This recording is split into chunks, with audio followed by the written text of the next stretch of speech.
আমরা শিবির করব। হ্যাঁ ভাইজান, শিবির মানে বুঝেন কি? জামাত শিবিরকে যোগ দিতেছে। আসসালামু আলাইকুম ওয়া রাহমাতুল্লাহ। ওয়ালাইকুম সালাম।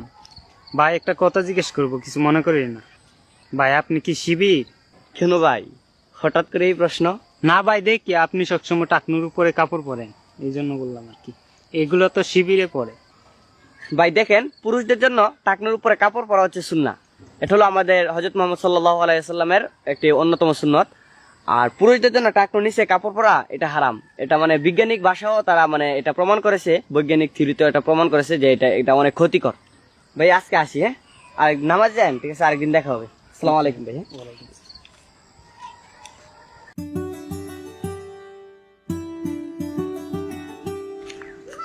আসসালামু আলাইকুম ওয়া রাহমাতুল্লাহ। ওয়ালাইকুম সালাম। ভাই ছেলেরা অনেক ভালো। আরে দূর, শিবির শিবির করে। হ্যাঁ, তুমি বুঝলে কি করে? আরে দেখেন না, 5 ওয়াক্ত নামাজ পড়ে, এর মধ্যে ওর আপনার লাইফে ওর আপনি আগে সালাম দিতে পারতেন না। নিশ্চিত শিবির।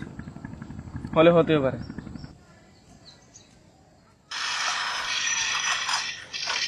আসসালামু আলাইকুম ওয়া রাহমাতুল্লাহ। ভাই কিছু নেন। ভাই কিছু নেন। ভাই কিছু নেন। ভাই আজান হচ্ছে, চলেন নামাজ পড়ে আসি। ভাই আপনার নামাজ আপনি পড়েন, কেন এখনো ঝামেলা করতেছেন? যান ভাই নামাজ পড়েন গিয়ে যান। ভাই নামাজ সবার জন্য ফরজ। আপনারা কি জানেন বিশ্বনবী এবং সাহাবায়ে কেরাম এই নামাজ কায়েমের জন্য কত কষ্ট করেছেন? বিশ্বনবী ইন্তেকালের সময় হঠাৎ একদিন বিশ্বনবীর গায়ে প্রচন্ড জ্বর, বাড়িতে বেহুশ হয়ে পড়ে আছেন। ইতিমধ্যেই এশার নামাজের সময় হয়ে গেল। বিশ্বনবীজির জন্য মসজিদ নববীর মধ্যে সাহাবায়ে কেরাম অপেক্ষা করতে করতে হযরত আবু বকর রাদিয়াল্লাহু তাআলা আনহুর ইমামতিতে নামাজ শুরু করলেন। হঠাৎ দয়াল নবীর জ্ঞান ফিরে এলো। আয়েশা রাদিয়াল্লাহু তাআলা আনহুকে জিজ্ঞেস করলেন, হে আয়েশা, এখন কোন সময়? আয়েশা রাদিয়াল্লাহু তাআলা আনহু সাথে সাথে জবাব দিলেন, এখন এশারের সময়। আপনার জন্য মসজিদে নববীর মধ্যে অপেক্ষা করতে করতে সাহাবায়ে কেরামগণ আমার বাবা হযরত আবু বকর রাদিয়াল্লাহু তাআলা আনহুর ইমামতিতে জামাত শুরু করেছে। বিশ্বনবী হযরত আয়েশা রাদিয়াল্লাহু তাআলা আনহুকে বললেন, হে আয়েশা, দরজাটা খুলে দাও, আমার মাথাটা একটু মসজিদে নববীর দিকে উঁচু করে ধরো। সাথে সাথে উঁচু করে ধরা হলো, দরজা খুলে দেওয়া হলো। মসজিদে নববীর দিকে হযরত মুহাম্মদ সাল্লাল্লাহু আলাইহি ওয়াসাল্লাম তাকিয়ে চোখে পানি চলে আসলো। আয়েশা রাদিয়াল্লাহু তাআলা আনহু জিজ্ঞেস করলেন, হে নবী, আপনার চোখে পানি কেন?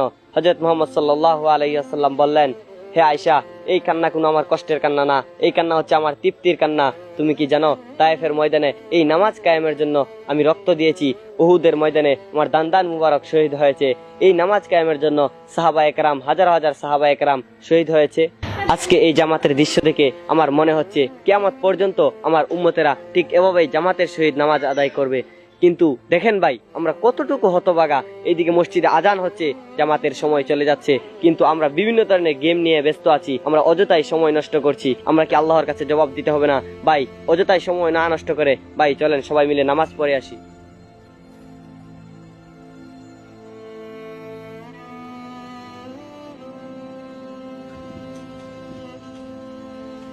কাউসার ভাই নাকি? এলাকার যে একটা অবস্থা শুরু হয়েছে, জুয়ান বুইরা সব বিঘা জামাত শিবিরকে যোগ দিতেছে। এমনি যদি চলে তে মনে করুন যে এই রাজনীতি করিয়া সাইটে ডাল ভাত কেউ বাস্তারান। সবাই একটু চিন্তার বিষয়। আমি ভাবছিলাম আগামীতে পার্টি ক্ষমতা তাইলে আমার ছোট বাইরে ইউরোপ পাঠাইম। মানে যে কোনো একটা বিহিত করা দরকার তো এটা। আগামীকাল কি একটা মিটিং দেয় তোমার নামাজের পরে তাও যে মসজিদে সবাই লিয়া আচ্ছা ওকে, আচ্ছা ওকে, কাজ আছে পথে যাই। গাড়ি। Okay. প্রিয় ভাই সব, আপনাদেরকে আজকে একটা গুরুত্বপূর্ণ বিষয়ে অবগত করার জন্য ডাকা হয়েছে। আপনারা জানেন এই যে জামাত শিবির এরা এত খারাপের খারাপ, এরা মানুষের রক কাটে। এরা একটা বিহিত করতে হবে। আমরা গোপন সূত্রে জানতে পেরেছি এলাকার কিছু দুষ্ট ছেলে পেলে এই রক কাটা জামাত শিবিরে যোগ দিচ্ছে।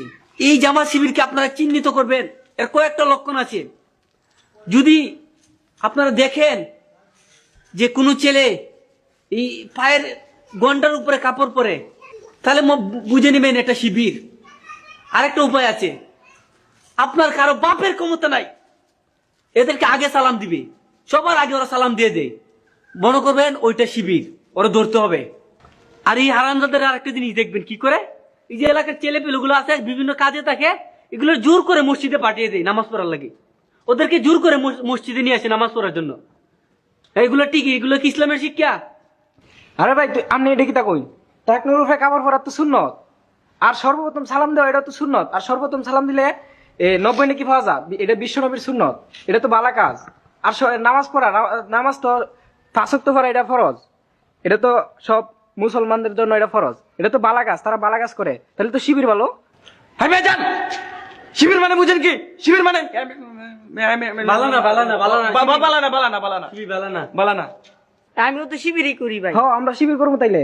তো ভাই কি কন? তাইলে তো দেখি শিবিরেই বালা। হ্যাঁ, তাইলে আপনি শিবির তাইলে ভালো। শিবিরে যোগ দিবেন। শিবির নামাজের আজকে কথা বলে থেকে শিবিরে যোগ দিবেন। ভাই, ওদের কথা শুনে লাভ নাই, এখন আমরা সবাই শিবির করবো, শিবিরে হ্যাঁ। দাওয়াত দিব সবাই আমরা। ভাই সিমলাকে তো পটকাই দিমু ভাই। আমরা শিবির করব, আমরা শিবির করব, আমরা শিবির করব।